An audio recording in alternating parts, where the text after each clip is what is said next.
What's going on, guys? It's all up Blitzel here, and I'm back with my much anticipated Vancouver Regional Championships top 8 decklist review. I wanted to get this one out earlier in the week, but they just published them today. This video will be going live Wednesday morning, and I'm very excited to get into these lists. I promise there's other decks than Lugia V-Star. Without further ado, let's get into the deck list. So first, we have a top 8 Lugia V-Star deck by Sierran. He has been on a pretty insane run this format. I believe he got top 8 at LEIC, and I think he top cut another regional. It might have been in the Lost Origin format, but I'm pretty sure it was also in Silver Tempest format. But this is not exactly your typical Lugia list. Playing the Manaphy Dunsparce, which is sort of what we've grown accustomed to at this point, but playing a Snorlax, which is a very interesting tech card for the control matchup in some of those decks that like to utilize Paralysis. Another interesting card that this deck is not playing is no Amazing Rare Raikou. Was really in like a lot of those original Lugia lists at LEIC, then sort of fell out, and then it's sort of become standard once again. So interesting not to play. This looks like a very old Lugia list, at least like from what we saw at LEIC. It is playing a one of Skyla, which I think Skyla is better than Irida if you're playing Collapse Stadium. You don't have like a meaningful item to grab, such as like canceling Cologne. I mean, you still can grab Lost Vacuum Belt off that Skyla, but also gives you a little more searchability to that one of Stadium. I'm playing the one Hiding Energy, which I can't imagine that it's better than a Heat Energy. Like I can't think of a scenario, like they're both going to work on Yveltal, but also gives you an extra energy to Charizard with. So I'd be intrigued to know, like, you're not playing like Crobat or something to give Free Retreat to. So I don't really know why you'd play Hiding over Heat. But other than that, I love the 4 captures, 3 Lugias. It's playing 1 Serena, 2 Boss, which we'll get into more of that later. Only 5 draw supporters, but I do, of course, love the Bird Keeper. I try to play it in all my Lugia decks. But this is definitely a more interesting take on the deck. I do think Raikou is pretty good, so I would be intrigued to know if Sierran missed Raikou throughout the event. But I mean, Lugia V-Star is just still so strong that it's like really hard to go to, like, if you can deviate from the base a little bit and still do pretty well with Lugia. A great result by Sierran. Next up, we have our 7th place Lugia by Dalton Cross. This is a much more standard Lugia deck. Pretty much the one that we've been accustomed to for a long time. Has that, the only thing that maybe is a little bit not standard anymore is playing 3 Boss, 1 Serena. That's a little more heavy on the boss than we sometimes see in other lists, and it is playing a Wash Energy, which was, I think, became like pretty standard when into those Kyogre Lost Zone box decks, but sort of fell out of lists. I do still like it a lot. I mean, there's not a whole lot to say to this list. Like, if you wanted to tech it out and add, like, Bird Keeper, Snorlax, like we saw in that previous list, you definitely could. Or, I mean, if you wanted to have a Speed Energy, so you could attack with Raikou and Yveltal in the same game, you definitely could do that. But I feel like that 1 Vacuum, 1 Belt has really become standard lately. It's because Lugia really only ever uses 1 Lugia per game in most matchups. So that Choice Belt really only, if you just need that 1 Lugia to KO that Mew VMAX, just that 1, you can use that Choice Belt on the Raikou in the mirror. You really only need it once most times. Sometimes you'll need it twice if you need like a Radiant Charizard and a Lugia to take a knockout in the same game. But most of the time you'll only need it once. I think that this is probably, it's very boring. Like, this list doesn't have too much fun or special about it, but it's a pretty standard Lugia list, and I'm probably going to say this a lot in this video, but you can deviate like 3 or 4 cards from like that Lugia base, but Lugia is just as long as you're not cutting Lugias, Archeopses, Luminions, Draw Supporters, Search cards, you pretty much have license to do, to customize the deck a little bit, depending on how tacked out you want to be, and this is a more basic approach to the deck, and there's nothing wrong with that. Lugia is just so good that it doesn't really matter. And this is where the fun begins. This is the 6th place list by Corey Godfrey, and I love Greedent. Greedent is one of my favorite Gen 8 Pokemon, and I've tried to make Greedent VMAX work several times, whether it be in like Lost Zone or as his own deck. I'm excited to see someone use it to success. I believe Corey's played a list similar to this at other events, but it's a very interesting side grade to Stoutland. It is a bit more work to set up, but it is very powerful in that Lost Zone box matchup. It's like a Stoutland on steroids, because they can't one-shot you with Dragonite or Zamazenta. You're taking 3 prizes instead of 2. So if you can just gust up a Comfey, take 3 prizes on it, they can't respond back right away, and you can just gust once again and win. that seems pretty appealing. So I'm definitely going to be making a gameplay video of this one in the upcoming days. I'm sure a lot of you guys are tired of Lugia by now because I've made a lot of Lugia videos lately.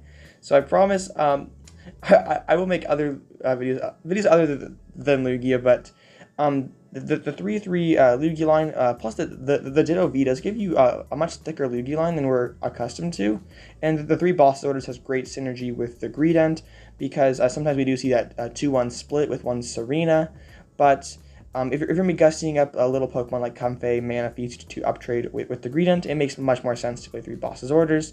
Greedent package aside, nothing too crazy here, just 15 energies. We are playing an Irida, which I mean, I'm not really like too opposed to people playing Irida. I think if you're, I might, it's not my favorite card to play in the deck, but like it does give you great searchability for that one of Lost Vacuum, Choice Belts, even can get you Incense for V-Star, find you Manaphy and Lumineon. So it's not necessarily a bad card. It's just not one I always look to immediately. Like I like having Birdkeeper in a lot of my Lugia lists, but Irida not a bad card, and it's refreshing to see someone succeed at a large event with a fun new take on a meta deck. And our final top 8 player is STAFAN TABACO. I hope I'm saying that right, but this is a very scuffed Lugia list. There's a lot wrong here. I'm going to start out with the glaring 3 Archeops.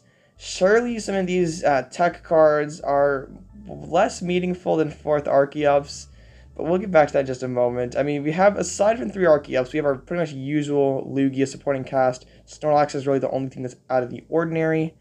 But then we move on to the supporters. 2 Marnies, which is sort of standard, if anything, a little on the low side, but Professor Burnett making an appearance. And this just is, Professor Burnett is just so underpowered, in my opinion, that post-rotation, yes, when we have less accessibility to those Archeops, Professor Burnett will become more standard, but we have 4 Incense, 4 Quick Ball, 4 Ultra Ball.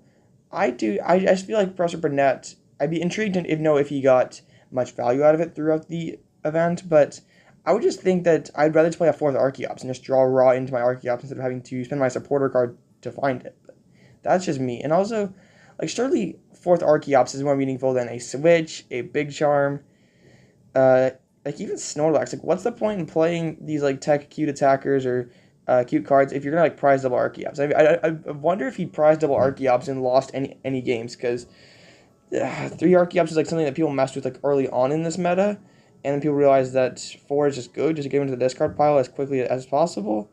And I just don't like 3 Archeops. I played a game for my Lugia video yesterday where I prized double Archeops, and it just felt so bad. So I want 4 all the time. Just like I think 3-2 Lugia is a bit it feels bad sometimes, but I think that it's like as thin as I would go. And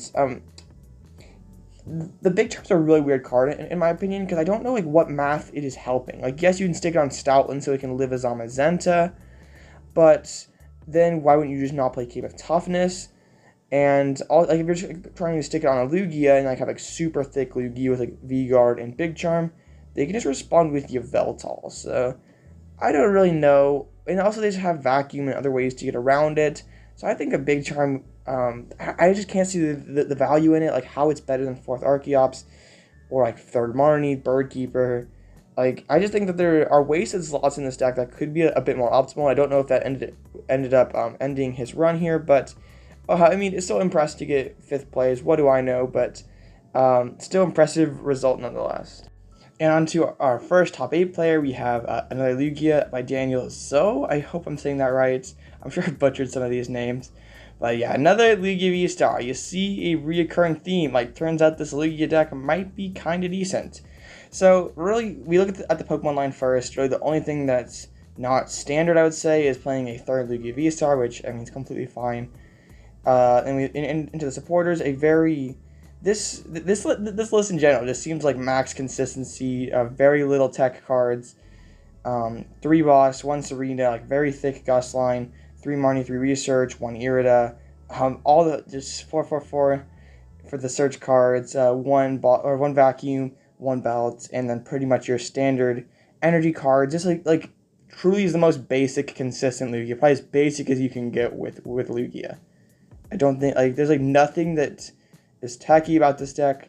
Just is gonna do Lugia things every single game, and that's pretty good most of the time. Like, really the only thing about this list that's like deviates from like the norm is there's no Dunsparce. That pretty much became third Lugia, and I mean, if you're struggling with like Regis or Lost Box, definitely think you could put that Dunsparce in, but it's just going to be doing what it wants to do most of the time, and that's just pretty good, because it turns out Lugia is a pretty good deck. And I think if you thought Lugia was beatable, and you thought it was maybe not by far the best second format after this weekend, I feel like definitely was a huge statement by Lugia, but we'll get into that in the recap just after these deck lists. But and just a nice placement by Daniel with a pretty basic Lugia deck. And finally, we have a deck other than Lugia. This is a third place DURALUDON by LESAGE. Definitely one of the bigger name players, and he'd been kind of on a cold streak for a while. Hadn't seen him in top 8 in an event, and I think since the restart. But he's playing ARCEUS DURALUDON for a while, and this list is different because it's playing 3 collapse stadiums. Usually we've seen like Lost City lately, even Training Courts, Crystal Cave, Temple of Sinnoh, but really haven't seen a heavy collapse stadium build in a while. Still putting those Hyper Potions and Chorus's Experiment as a supporter of choice.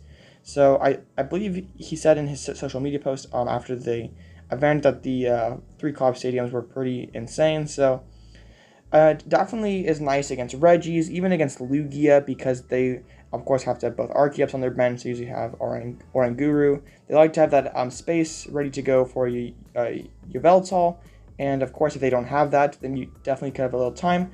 Choice Belt also is a pretty cool card in this deck. You can hit 210 with your Arceus, but also you can hit up to 250 on your Duraludon, which could break like an Eldegoss loop if you were to face that control matchup.